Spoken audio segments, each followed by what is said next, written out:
Voilà, celle-là, elle fait pas. Voilà. Donc, pas des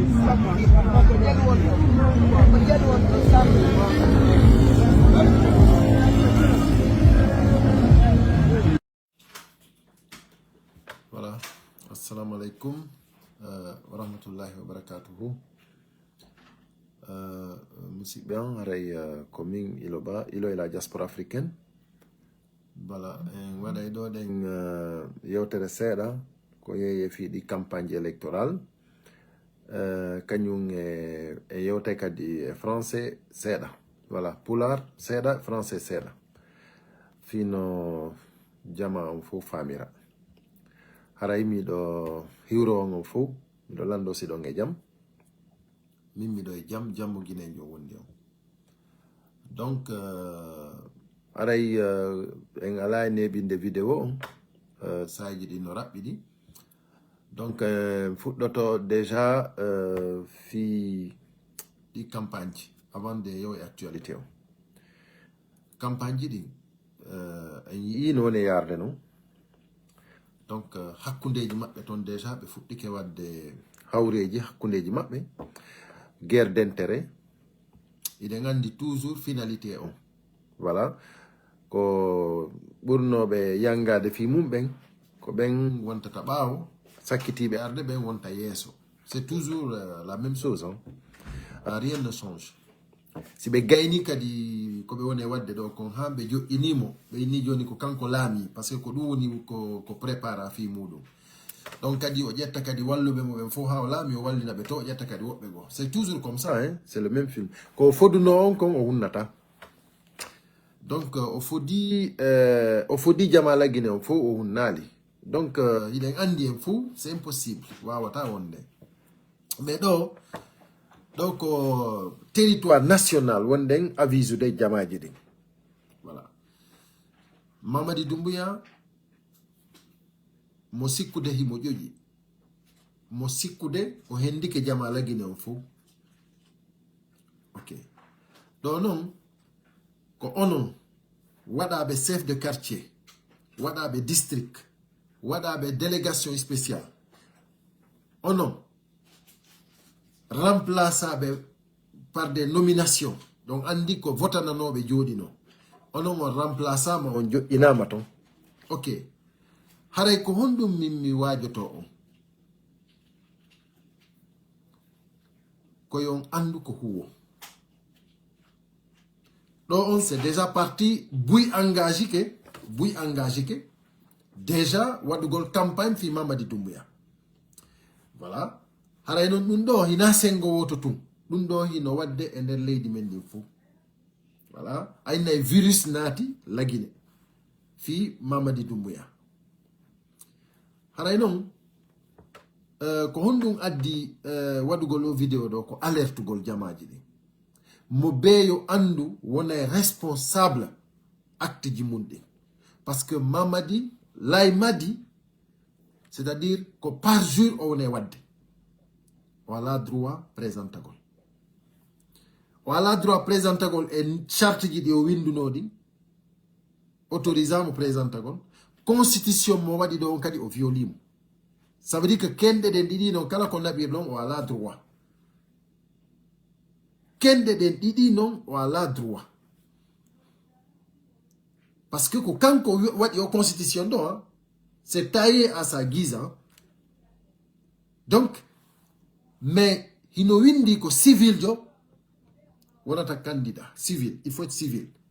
No windi ko guinéen jo guinéen o renonçali nationalité makko française o. Il n'a pas renoncé, hein? Andi ɗum ɗo fof c'est interdit, c'est illégal. O ittali teni makko ha joni ko président kadi ko hombo kadi woni directeur campagne makko ko premier ministre mo waɗi on. Donc ɗum ɗo fof e nder constitution question c'est infaisable. Haray ɗum ɗo ko alerte onon wonɓe mo e wallude ɓe. Parce que no wawi wonde hara onon tellement ko miila ɗon vous ne vous rendez même pas compte, quoi. Donc tout est illégal. Tout est illégal. Ko wona wadde ko fof c'est illégal.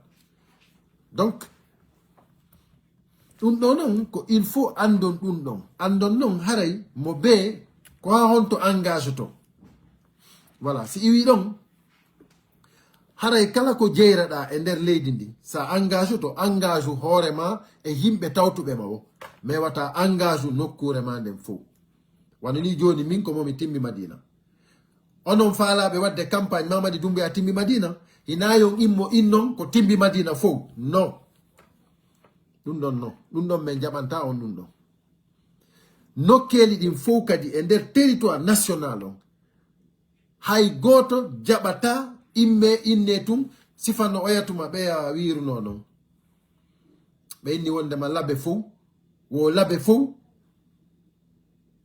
wonani CNRD labe fof tawti Mamadi Doumbouya o andi ko sellu balde tigi immino jaabimo ka sellu balde tigi immino jaabi mawɓe ɓe ok ɗo noon ko il faut andon wondema on wawata ambalugol jama on fof innon jama on fof ko Mamadi Doumbouya ɗum wata wonde vous êtes libre waɗugol campagne mo faala ɗon tawtugol mo faala ɗon vous êtes libre minen noon ko ɓen andi tun noon wonanɓe Mamadi Doumbouya ɓen fof ils vont payer ça par ce que ɓe fop maɓɓe ɓe ala gonga tawtuɓe Mamadi Doumbouya ɓen fop ko jamfunteɓe daraniɓe Mamadi Doumbouya ɓen fop ko commettuɓe parjure ɗum ɗon ko il faut que ça soit clair ɗum ɗon ko il faut laaɓa pos jama lagino fof no dowa andude wondema ɓen ɗon nden fop ɓe waɗi ko ɓe andanɗa hoorema ni ko ɓe nisoyta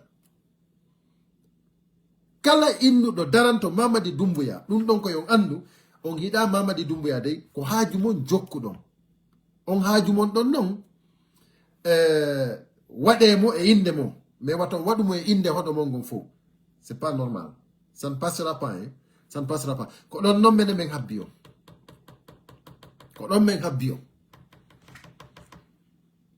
kala dow immiɗo inni timmi Madina fof ko Mamadi Doumbouya on ɗon o toñi wonɗo wo wonɗo wiɗo ɗum ɗon haray o toñi par ce que miɗo andi timmi Madina fof wona Mamadi Doumbouya mo be noon no woni tranquille c'est à dire mo be no wawi wonande mo faala mo be no wawi wonande parti mo faala ɗum ko haaju on tigi mais innugol jama on fof ko kañum ma ɗum menace himɓe ɓen ɗon andi ko référendaire ji ɗo ɗon andi woɓɓe ko yawnoɓe dari inni awa so on votoyali do on wawata hebde carte d'identité so on votoyali do hay prise téléphone on wawata hebde hande kadi menace gol yimɓe ɓen hulɓina ɓe inna ɓe kadi sina ɗum on wawata hebde ɗo hay fuy maɗum inna ɓe hay engrais on heɓitata ɗo maɗum hay awdi pomme de terre on heɓitata ɗo fi on votoyali ɗin menace ɗi ɗon nden fof ça ne passera plus ɗum ɗon kadi fof haray koyon andu ɗum ɗon fof min acceptoyta voilà min dénoncé ɗum ɗon fof par ce que kala waɗuɗo ɗum ɗon ɗen ko waɗiri haray ko fi intérêt makko personnel par ce que goɗɗo ala droit wigol goɗɗo forcé ko ma votoya ko laamiɗamo wo ko laamiɗamo ala droit wigol mo ko forcé ma o votoya ma ɗum haray so votoyali o heɓata ɗum ɗo waɗuɓe ɗum ɗon ɓen fop on va les dénoncer et puis ils vont payer sa cher ɗum ɗon il faut que ça soit clair sen laaɓodirali ɗo moƴƴatagoy il faut yewtidira en gonga par ce que on jeeya yimɓe ɓen on jeeya leydi ndin fi Mamadi Doumbouya lay maddi no ari no braki leydi ndin no ƴetti yimɓe ɓen en otage on wawata fetinde yimɓe ɓen feetali hande buyno engagé fi waɗugol o campagne ɗo mais waɗe campagne on assumo responsabilité ji mon ɗi mais waton ukku yimɓe ɓen waton goto menace hay goto kadi fi ɗum ɗo mo beeyo immo yahana hoore mum kala arɗo tawtuma e nder ɗum ɗon ala probléme mais wigol jama on fof tawti menace yimɓe ɓen kala menace aɗo menen meɗen jentiti on ɗo wawi men noddude kala menace aɗo fi votoygol hulɓinaɗo fi ɗum ɗo wimi on territoire national nodde men menen men dénoncay te haray koyoɓe andu ngu laamu ɗo ñande ngu yani wo ko kamɓe yoɓata les pots cassés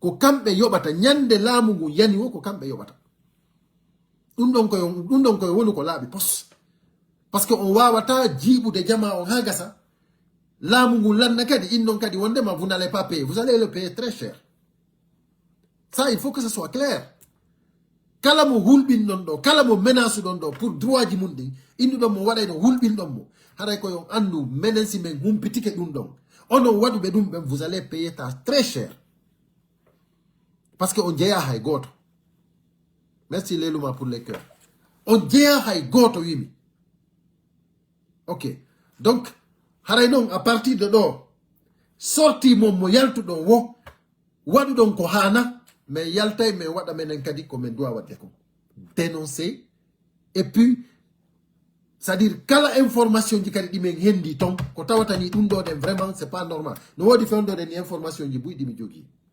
personnellement mi ala ɗi wolde taw parce que miɗo habbi ha miya sorti ji mon ɗi mi ala hawjude mais je vous assure si tawi on terrorise jama on surtout non à Timbi Madina son terrorisé jama on pour que yobe yimbe yaw vota parce que hidon jogi complicité onon e CNRD on inni on hulbina yimbe be dum don tummi andi ça ne marchera pas parce qu'on va vous dénoncer. Moi je dis que si tawi lutti dum do tun ko mi wadata aduna ngo yo luttu do mais kono je vais mourir dignement. Timbi Madina non menem me nyawlaki gouvernement hay badjo men nyawlaki mawɓe amen ɓen ko golluɓe hay fus men nyawlaki gouvernement menen ko menen waɗani gouvernement waɗanamen Timbi Madina fof ko golloɓe ko mimi on ko hay jogiiɓe 90 ans no yewde ko gese a Timbi Madina ko hay nawyuɓe ɓen no yewde ko gese golloya les gens travaillent là-bas min ɗon hay fus e ore fus ɓe ala heɓude nyande be nyande les gens sont là mi union cultivateur be lanni mayde golle e hore hara avantage à la fayda parce que tout simplement c'est-à-dire avantage ji eddi ji be doit hebude di fiyo be wawdumana be ala ko daranobe tigi tigi fiyo be hebudum do yana pas parce que won be tombe les gens là c'est leurs intérêts personnels ko dum be wonne wadde kambe intérêt mabbe personnel lo fewdo do den ni gouvernement wondo do be inna parce que déjà au temps d'Alpha Condé fi au 3e mandat il on andi ko ontumati mi fuddi wadde ay vidéo ji mi wadno vidéo do den mi inni wonde ma dum do ko wadi ko men Timbi Madina kon c'est pas normal parce que dum do fo jibata leydi o yi ko dum jibi ha hewtuden do ko ben wonnobe no yewde don fi Alpha Condé wadi 3e mandat ya ko julide men inna yo duwane ko ben kadi hande on itta hibe jodi kadi di bandiji do kadi be do den kadi be fala wallitagol kadi fino be do den kadi mano mi inni on va aller jusqu'au bout mais je vous assure que cette fois-ci mo inni jibay ndimu jama Timbi Madina wallahi billahi taala on tigi anday wadi ko wadata parce que ça ne marchera pas on ne va pas nous laisser faire fawde do ni mi ala jonnude inde mi ala wolda fus mais mi do habbi ham fuddo si fuddike on tomate on va commencer haray non kadi ko ngandu wondema mo be assumer responsabilité ji mundi mo be assumer responsabilité ji mundi mi toñata hay goto mingo mi toñata hay goto mais kala immido inni wondema Timbi Madina fo no tawa e dum do haray ko on tigi andu o wadi ko wadatano voilà donc si tawi kadi hawri ko sous préfecture go la même chose, on les dénonce tous. Ils ont jogi numéro de téléphone angon, note là. Moi je les dénonce tous mi inyo. Kala fala de djibou et puis si régime yani, be fop ma be yoba, be fop be yobitay. Be fop be yobitay. Hay goto achanta que tout le monde va payer. Voilà. Le prix à payer be yoba. Il faut que ça soit clair. Voilà. Donc, haray ko dum do den woni fi alerte. Voilà, haray musibam juste quelques minutes m'explique dum do en français. Mes chers compatriotes, c'est pour concernant les campagnes. Ceux qui veulent faire les campagnes pour Mamadi, pour Laye-Madi. Sachez une chose. Vous savez, quand les référendaires se faisaient en Guinée, il y a eu dans toutes les sous-préfectures, dans tous les districts où ils ont obligé des citoyens à aller voter. Des citoyens qui ne voulaient pas voter. On les a obligés en les intimidant. D'autres en les disant que si vous ne votez pas, vous ne pouvez même pas avoir une carte d'identité. Si vous ne votez pas, vous ne pouvez même pas avoir une puce téléphonique. C'est-à-dire des séries de choses qu'on les a dit pour les menacer à aller voter. Et en les disant aussi qu'ils ne vont pas percevoir leurs droits. Concernant les agriculteurs, vous savez, quand on les dit qu'ils ne vont pas percevoir leurs droits, déjà ils ont peur. Donc il faut que vous sachiez que vous, en tant que chef de quartier, ou chef district, ou délégation spéciale, vous avez été nommé, tout simplement. Vous n'êtes pas des élus. Donc, vous ne pouvez pas obliger les gens, intimider les gens à aller voter. Vous ne pouvez pas. Donc ça, on le dit partout dans le pays. Vous ne pouvez pas obliger les gens à aller voter. Voilà. Maintenant, si vous parlez au nom de vous, au nom de votre groupe, mais ne parlez pas au nom de toute une sous-préfecture. Ce n'est pas possible. On n'acceptera pas ça. Donc, tous ceux qui feront ça, partout, après la fin de ce régime-là, ils vont le payer. Ils vont payer le prix. Il faut que ça soit clair. Tous ceux qui se comporteront, tous ceux qui menaceront le peuple, intimider le peuple, traumatiser le peuple pour aller voter pour leur cause, pour aller tout simplement accompagner l'Aïmadi, ça ne marchera pas. Vous allez payer le prix. Ok. Ça, il faut que ça soit clair. Donc, actuellement, nous avons vu les actualités. J'enchaîne. Nous avons vu les actualités concernant voilà, le CNRD qui a commencé voilà, à montrer les images des blogueurs sur RTG en nous menaçant que voilà, ils veulent nous, je ne sais pas si ils vont nous faire des mandats d'arrêt, je ne sais pas qu'est-ce qu'ils veulent nous faire si nous, on dénonce. Mais là, vraiment, sincèrement, vous êtes devenus vraiment... c'est-à-dire, je ne sais même pas comment vous qualifier, quoi.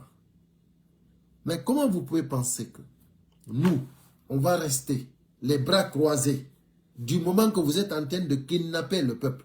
Aujourd'hui, les voyous, les bandits de la République de Guinée, c'est vous. Mais vous êtes les voyous. Aujourd'hui, nous ne savons pas où se trouve Fonike Mengue. Jusqu'à présent, on ne sait pas où il se trouve. Donc, si vous avez de quoi dire, montrez-nous où se trouvent tous les kidnappés.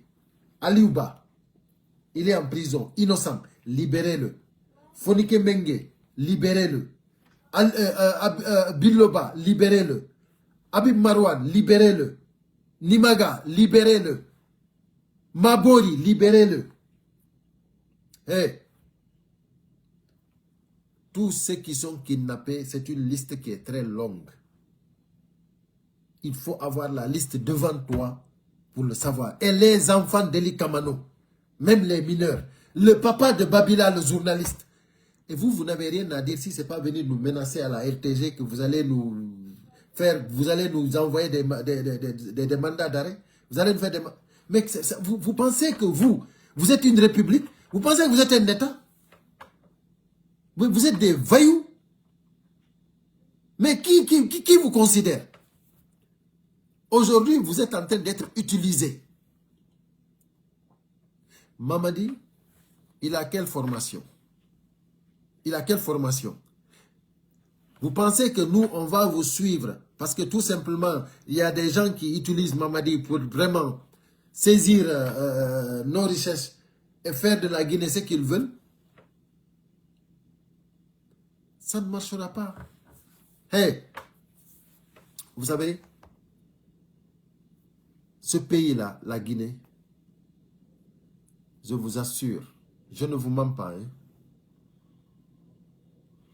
Je ne sais pas quel jour, je ne sais pas quel jour, hein, mais ce qui se passe dans ce pays-là, si vous ne voyez pas ça, si vous ne sentez pas ça, moi je vous dis que ça va basculer. C'est pour cela que je vous dis alerte. Faites attention à vous. Faites très attention à vous. Donc, haray musibian mi alay nebinde do yewtere nden déjà comme fala wolde comme mi wolani on déjà. Wata goto voting on forcé. Ita goto traumatise ko on yimbe hina on dammi hina on nayi. Hiɗon jogi droit votugol, ɗon jogi droit salagol votugol. Et puis ando hunde wotere. Kala ko ɓe waɗi ɗo ko ɓe woni jibude ɗo kon fof ñande Mamadi Doumbouya nanga wo c'est que ɗum ɗo fof ko fuɗɗitete ɗum e ba. Wata goto e mon hulu, wata goto e mon ɗeñƴo. Hiɗon jogi droit wigol on waɗata. Hara on bonna hay fuy. Wata goto hulɓin on inna on si tawi on yahali waɗɗon ɗum ɗo on heɓata pomme de terre ko neni. Non non non. Wakkile dénoncegol wiɗo on ɗum on. Kala yetiɗon ɗum ɗon dénoncé mo. Kala wiɗo on so on waɗali hunde kaari. On ɗumannoto honno en telan ni on heɓata hunde kaari droit ji mon ɗi an wowle ko hombo on tigi dénoncé lanni à partir de live ji aroji ɗin ko inɗe himɓe ɓen tigi yewtete. Kala mo anduɗon waɗi hunde wowle on dit directement le nom de la personne dénoncé on tigi publiquement faut anda vraiment ko kaarijo tampini jama on. Voilà. Il y a plein de choses qui se sont passées à Timbi Madina. Mais Fanki, mais Wowlali. Mais à partir de maintenant, on ne va pas se taire. Là, il faut que ça soit clair. Hein? Wonir be Timbi Madina be fop ko be andu à partir de maintenant. Mais Fankata dey. Parce que me nyawlaki mawbe amen be nyawlaki e goto, lamu hay goto, me nyawlaki lamu Sékou Touré, me nyawlaki lamu Lansana Conté, me nyawlaki lamu Dadis, me nyawlaki lamu Alpha Condé, me nyawlaki si tawi no wodi to nyawli be yobita. Parce que mene mawbe amen be nyawlaki de. Nyawlaki gouvernement hay badjo. Voilà. Si tawi no ino wodi to nyawli be yoba nyamande mabbe ne. Mais yettugol jama on utilise be. Ça c'est terminé. Ça c'est terminé je dis. Voilà, il faut que ça soit clair. Kala fala de wadu de goddu yo wadan hore makko, yo wadan kanko e mouvement makko e groupement makko. Mais au nom de tout le monde, non, ça ne passera pas. Voilà. Donc, haray ko dun don dem mi falno beyditude do hande, haray alerton, partager mo moƴƴa, fiyo jama on hendo message on. Voilà, haray nge say jaroje din kadi. Musidɓe on haray jamais qui s'est mais merci à tous ceux qui ont été là. Diallo, Alpha, voilà, président de la délégation spéciale.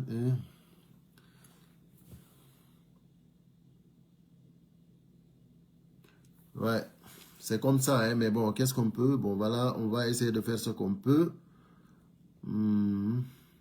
Merci beaucoup, merci. Message en duty, quoi. Je m'excuse.